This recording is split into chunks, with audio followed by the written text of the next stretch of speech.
Tash nëse shohim rekomandimet, ne jemi në proces të përgatitjes së raportit vjetor të auditimit, ku e bëjmë edhe përmbledhjen dhe analizat tona lidhur me shkaqet, problemet, si dhe numrin e rekomandimeve për të pa do të thotë lëvizshmërinë se sa kanë qenë vitin e kaluar dhe sa janë këtë vit.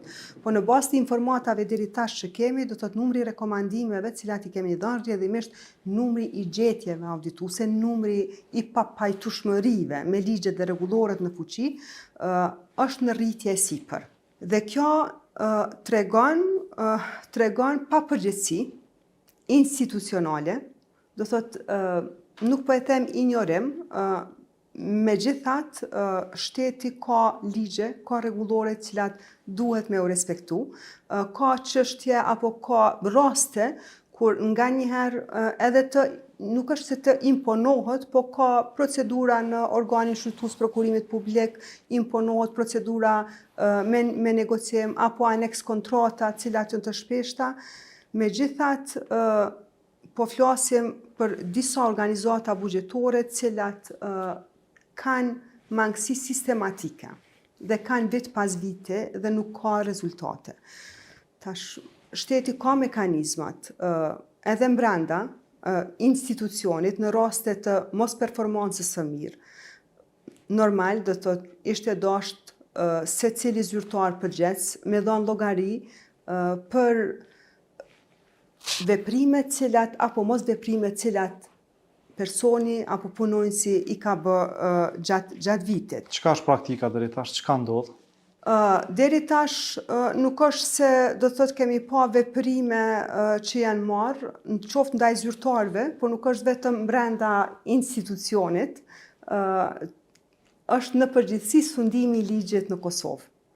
Sepse ne i dërgojmë rastet të cilat kanë elemente potenciale të veprës penale tek prokurori i shtetit, dikon më shumë se 500 raste deri tash që nga 2018 i kemi dërguar, dhe nuk shohim progres në trajtimin e rasteve cilat i kemi dërgu.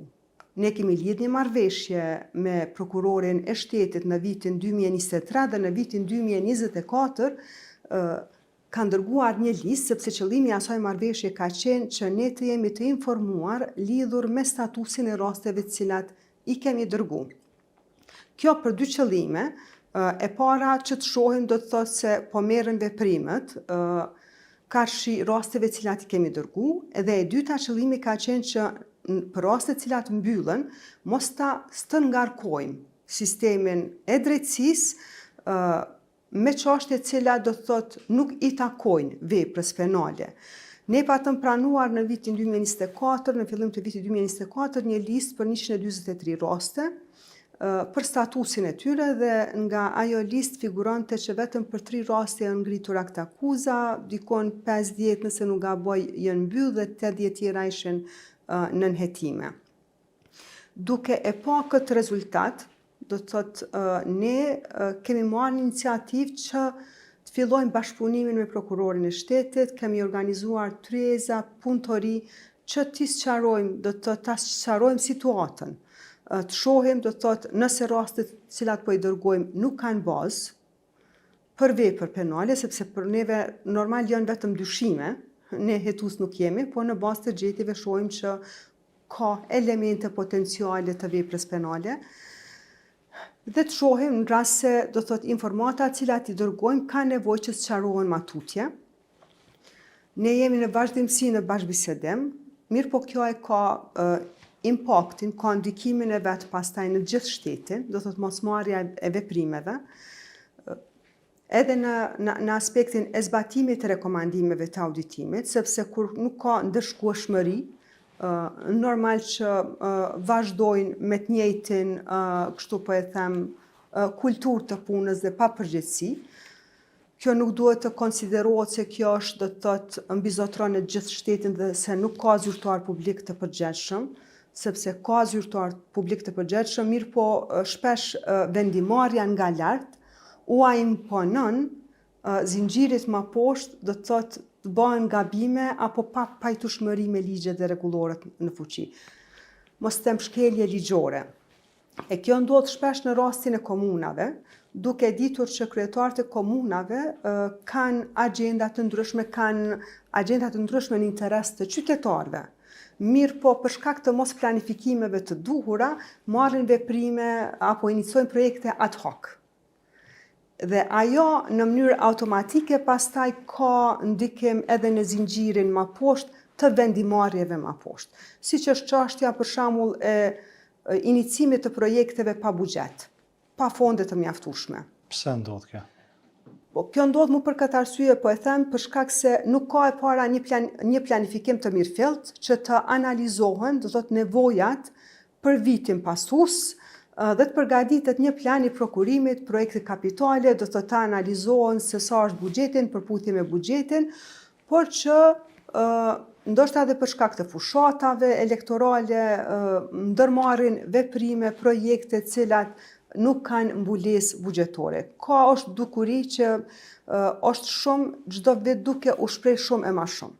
Ne kemi pa raste ekstreme, siç ka qenë rasti i projektit kapital në komunën e Malishevës, dikon nëse nuk jam gabim kanë qenë vetëm 2 milion euro të zotume apo në disponshmëri të komunës, përderisa projekti deri në atë fazë kur e kemi auditu ka qenë 8 milion euro. Do të shpenzimi ka kaluar që është dashur me i marrë mjetët nga projektet e tjera. E kjo pastaj ka edhe efekt negativ zinxhiror për shkak se nuk kryhen projektet të cilat i ka planifikuar dhe për të cilat kryetari i komunës ka marrë mandatin.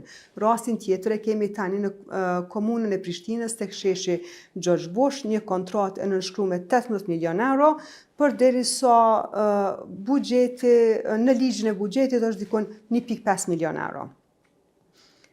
Dhe ku shkon përgjegjësia, zonja auditore, në këtë rast e këtyre zyrtarëve të cilët i bëjnë këto veprime në kundërshtim me ligjin? A janë këto disa prej rasteve të cilat i keni dërguar në prokurori? Raste të cilat tash ato që i kemi dërguar në të kaluarën ka raste të ngjashme, po çështja tash nëse flasim për rastet e tanishme, kemi departamentin juridik që pasi që të publikohet raporti i auditimit, lexojnë se cilin raport të auditimit, analizojnë, përgatisin listën e rasteve, shqyrtohet dhe lista pastaj dërgohet. Një listë e tillë për këto raportet e sfundit që i kemi publikuar, ende nuk është dërguar.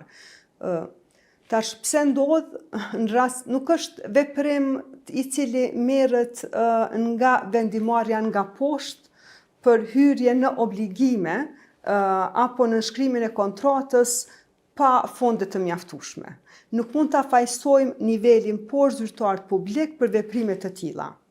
Po përgjegjësia nivelit përgjegjësia e nivelit do të thotë në këto raste ne mund ta vëmë gishtin tek çështje teknike, cilat mund të lëshohen do të thotë gjatë punës, mirë po për çështjet e vendimarrjeve do të thotë të mëdha që kanë bënë me projekte kapitale me fonde me buxhete milionshë, vendimarrja do të thotë vjen nga lart.